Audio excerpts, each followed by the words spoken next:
Hi everyone, and welcome to part 1 of the first PowerInbox video series on setting up Google Ad Manager to work with your email ads. Part 1 will focus on setting up the correct ad units in Google Ad Manager so that PowerInbox has what they need to create the tags. These tags will be placed in your email newsletter templates, and you won't be generating any tags yourself. PowerInbox will be the one handling the tag creation and distribution back to you. So to start out, open up Google Ad Manager like so. From here, you're going to find inventory on the left-hand side, which you can open up to the drop-down. And lastly, you'll click Ad Units here underneath that. From here, you're going to start by creating a new ad unit.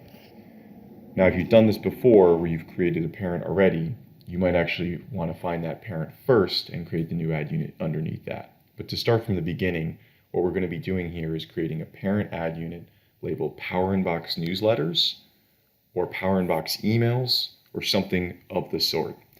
Reason being is basically we encourage all publishers to have some type of taxonomy where it's easy to find these ad units, both for the PowerInbox team as well as yours.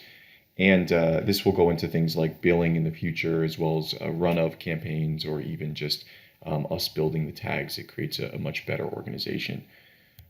If you did have a different preference, that's okay. As long as PowerInbox can find these ad units, everything should work out fine. So please just assist them with that if it's different. So as far as settings, you'll leave that as is. Top level is going to be fine. For the naming, again, PowerInbox underscore newsletters, or you could do PowerInbox underscore emails, which a lot of people use. In this case, since it's a test, I'm just going to say PowerInbox NLs, short for newsletters. Copy that name and paste it right into the code so that it's the same, and these two should line up. You can add a description if you'd like, especially if anything you need to stick out as a reference, but for now, you can skip that. For sizes, you actually do want to type in all the sizes that belong under your newsletters. So one might have a 300 by 250, whereas the other might have two 728 by 90s. That's okay. Let's add both sizes in this case, just so that everything is there.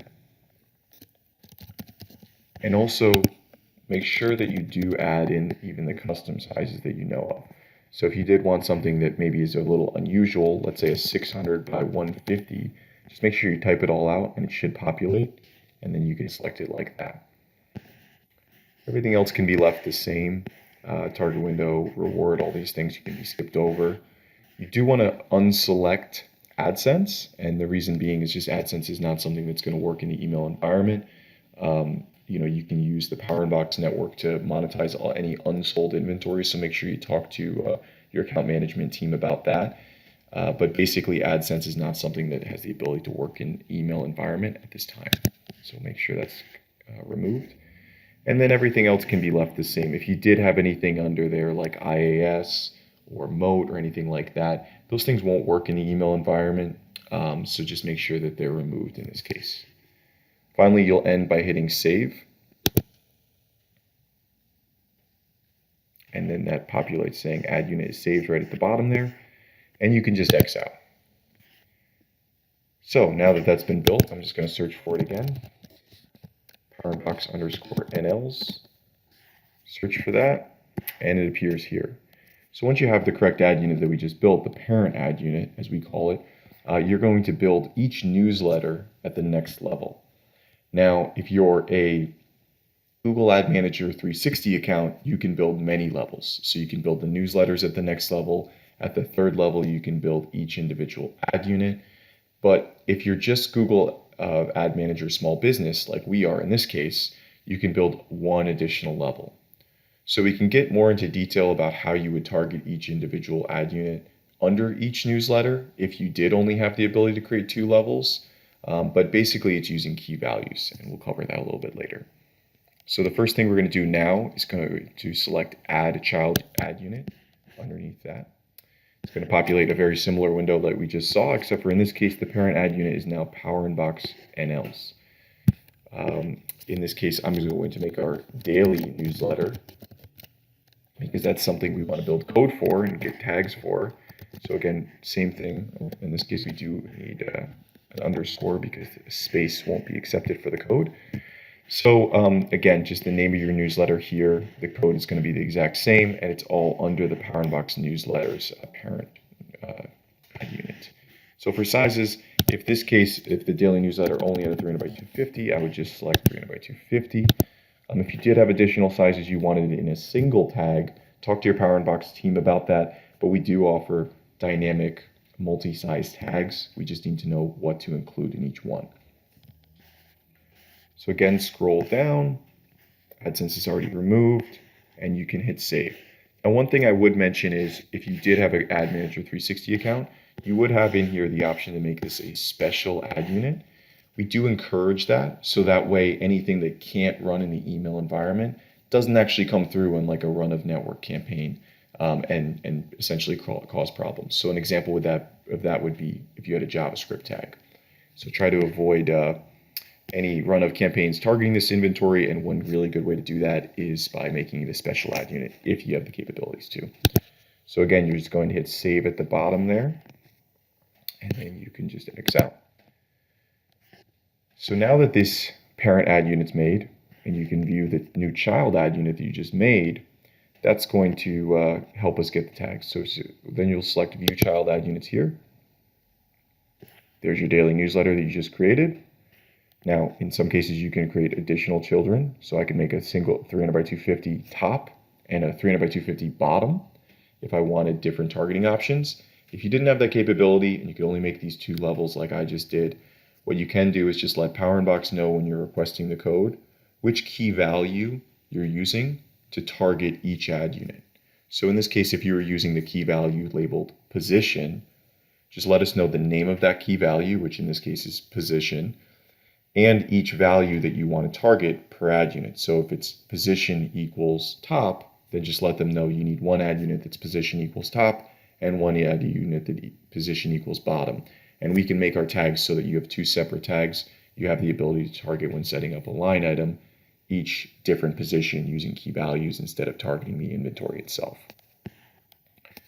So from here, to actually get us building these tags, you will then select daily newsletter as so.